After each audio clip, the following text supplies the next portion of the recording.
3D scanning is an incredible technology. It's nothing new. It's been around since what, the 80s, 90s? I don't even know at this point. But there's just something magical about being able to take a physical object from the real world and capture it digitally so you can work with it in CAD, 3D modeling software, rendering software, whatever. It's really up to you. But it's always been out of reach. And we've recently, in the past few years, come to a point where you can get a very good 3D scanner at a hobbyist level.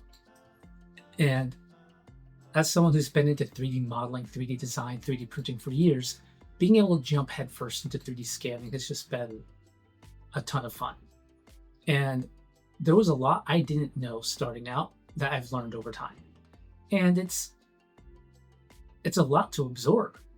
But as more and more scanners come out and they get more advanced at price points that people can afford, you see more people that are having growing pains, learning pains, whatever you want to call it. And I've been seeing just some people that are struggling with a couple things that I used to struggle with myself, and I figured out how to solve them. And I want to take what I know and share it. So what we're going to be focusing on today is the things that can be very difficult in 3D scanning. And instead of giving up, what you can do to solve those problems. So buckle up, let's take a ride and try to scan the hard to scan things.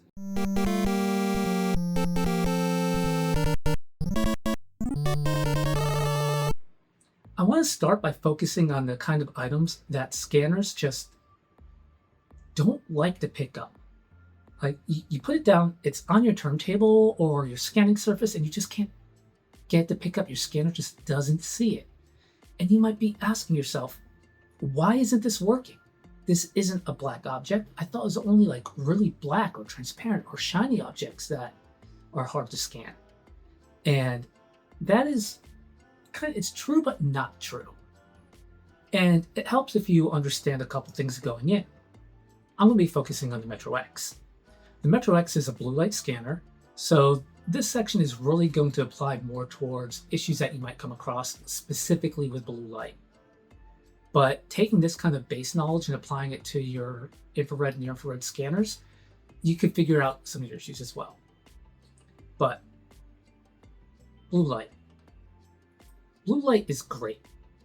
It is such a narrow wavelength that it can allow the scanner to pick up finer, sharper details than something farther away on the wider end of the spectrum. Now, I'm going to be talking about spectrum a lot here because it's going to come into play. We're going to get a little bit nerdy here, maybe a lot of it nerdy. I'm very good at that. But please bear with me. Blue light. Let's go ahead and look at a couple objects under blue light.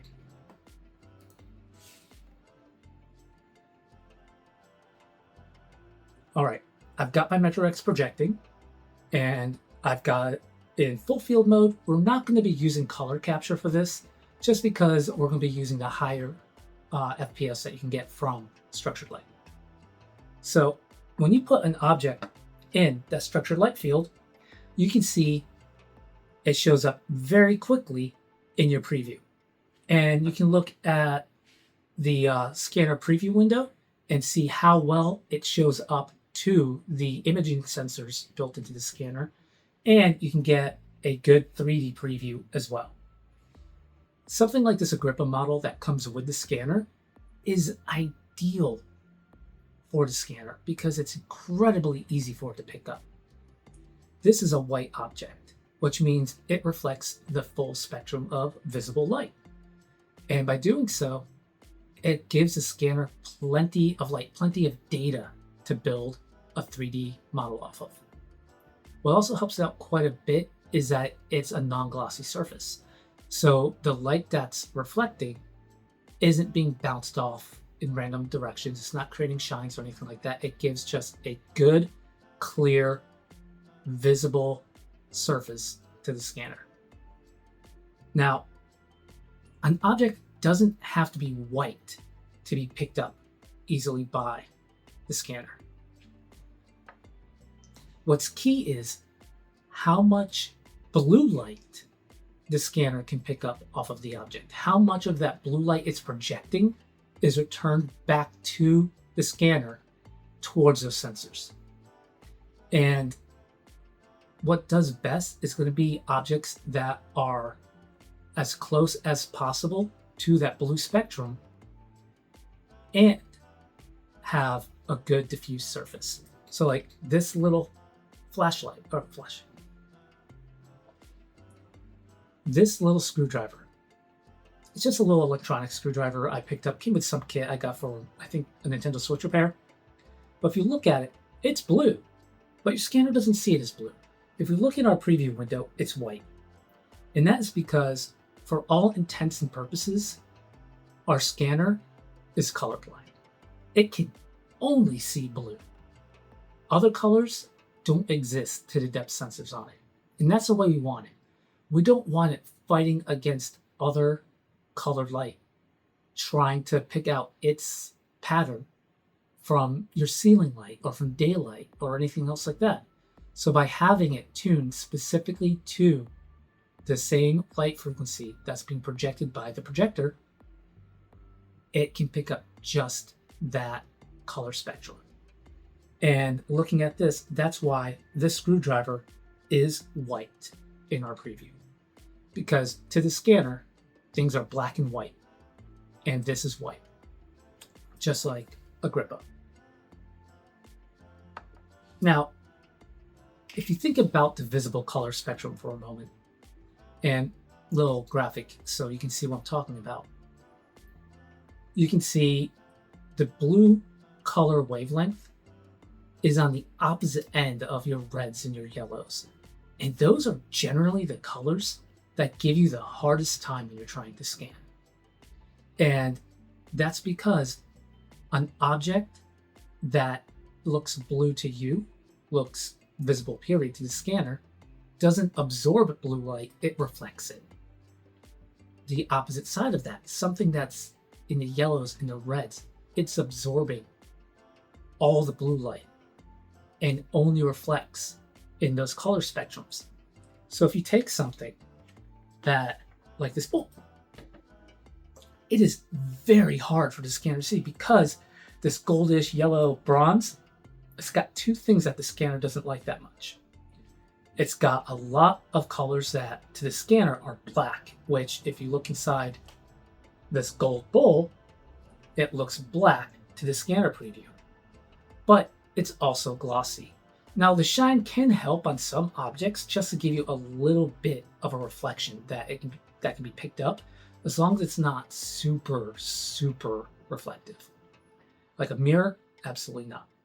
But this, if you move it, you can kind of get the inside just a bit with that concave reflection it's getting, but you're not going to get a good detailed scan like that out of the gate.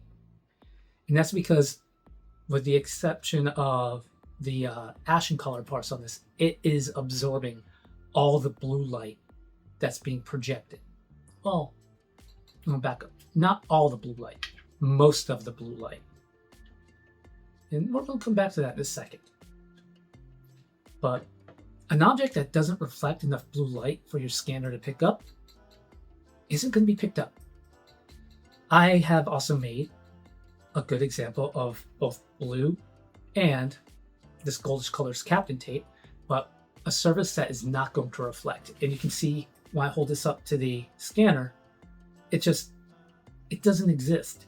You can see in the image preview that we are picking up a reflection of the blue light, but it's not structured.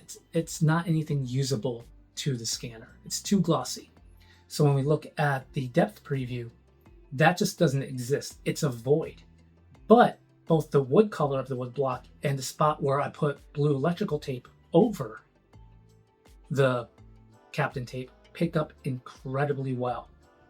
In fact, even though to our eyes, the wood block is brighter than the blue tape, if you look at the preview, the blue tape is brighter because it reflects more blue light than the wood does. And just to bring it home, got a little color spectrum here. I just made with a few rolls of tape, and you can see as we go down the spectrum, the white picks up incredibly well. The blue of this tape is a little less visible than our screwdriver. You can see it looks darker on the image preview compared to if you were to see it with the naked eye, but that's because it's just somewhat glossy. It's not reflecting all the light back in the direction of the image sensors. Then you can see as we go down in the preview, you get blacker. And where I'm going with all this rambling is pretty basic. The blacker the object is on that depth exposure preview, the blacker the object is to the scanner. So you might see where I'm going with this. A couple things you can do to get around that. You can crank your exposure up a bit. And you can see here, I am overexposing. There we go. This is a little bit underexposed in some areas, but something like this would give me detail to capture as I'm scanning, even when I get into those reds and yellows. Now, some objects they don't really work as well as others. Like the inside of this bowl is incredibly challenging, but it's black to the scanner. So we're going to use black object mode. And as a black object, we can bring our exposure up, and this is going to allow us to really see the inside of this bowl extremely well.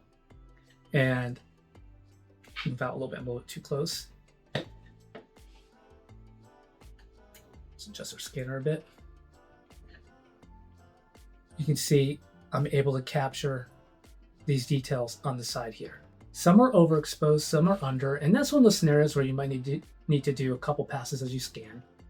But this becomes something that is scannable using black object mode, even though it's not black. Now, our worst case scenario, that captain tape, is still a void, even if we take that all the way up to our maximum exposure. And that's gonna happen. This captain tape is layered on here pretty thick. So it's got a good thick blue light absorbing layer on here that no matter how bright we get, it does not want to pick up. Now, there are a couple solutions to this. What full field doesn't work for, there's a decent chance the laser modes will work for. The laser modes are much brighter and much more focused, so the scanner has a far easier time picking them up. Alternatively, if you need to do full field, your best bet for that is going to be using a light coating of scanning spray. Scanning spray behaves just like the surface of a grippa, of any basic bus like that. It gives you the ideal surface to scan. Now, let me get some markers, just so we can do a quick laser comparison. So just marker mode.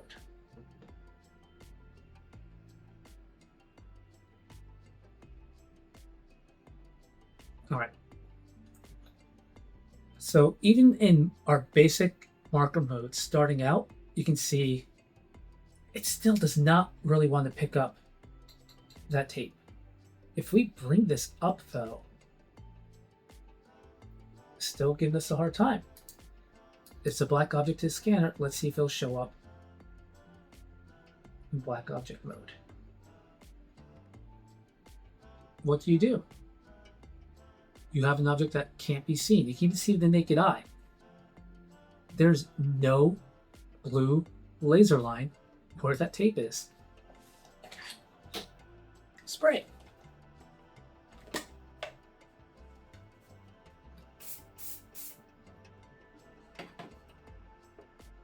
Just like that, you have a surface that becomes visible. Now that's a very light coating, so you know what? I might be able to bring this back down to general now. Yeah. So now if I were to scan that, just do a quick 30 scan here.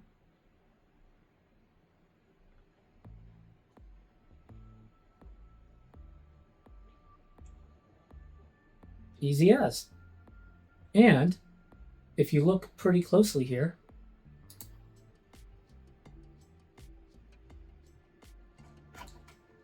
even though it's a very thin coating, you can still see the color of the tape on here. We actually captured the surface details of the tape. So it's a really easy problem to solve. And if you really do need to get some color in your scan, you can get by with a very light coating of spray and still get a decent color scan. And if we go back to full field mode,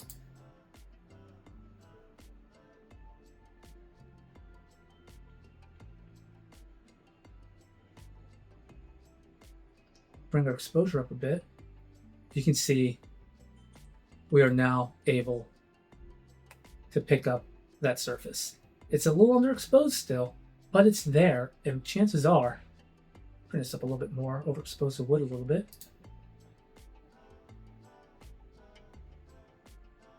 It picks up great. Now, our tracking could be better, and that is something else that can be solved. And that brings us to the next thing I want to talk about. Why can't I get an object to track? Now, with this example, we could use marker mode, but let's say you had to pick up an object and scan it without markers. You need to use black object mode. You can't use markers with black object mode with full field. What can you do? Well, the solution is actually easier than you think. You add details. An object like this loses tracking easily because it doesn't have a lot of unique features to be tracked by the scanner.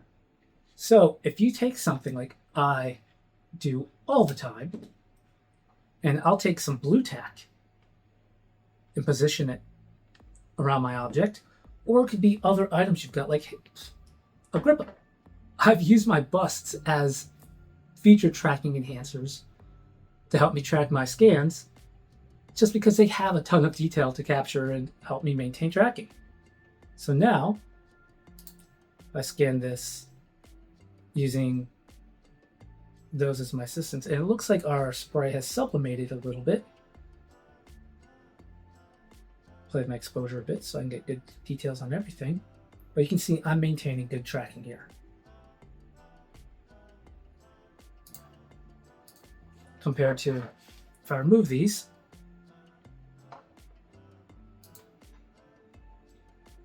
I'll try to scan this again.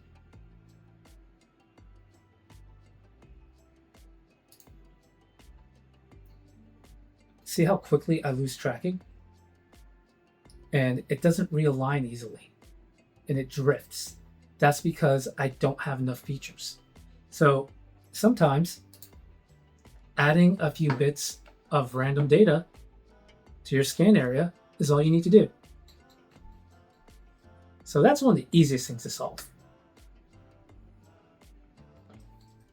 So this has been a little bit off the wall, kind of rambly, but yeah, basically we covered some of the trickiest stuff, and it's really not that hard. Black isn't always black. What's black to the scanner may not be black to your eyes, but the farther away it is from blue, the harder it might be to scan. If it's black to the scanner, try black object mode. It'll probably save you. Sometimes you gotta break out the scanning spray. If you do, it's not the end of the world. It won't do anything drastic to impact your workflow. Just a quick spray is generally all you need. You don't need to coat your object. Just give it a little dusting. If you're using dark object mode but you're having scanning issues, it won't track, add more detail. Give it something else near your object to grab onto. It'll track without problems. This has been a really off-the-cuff idea. I didn't really plan this one out, but I still hope it was useful for you.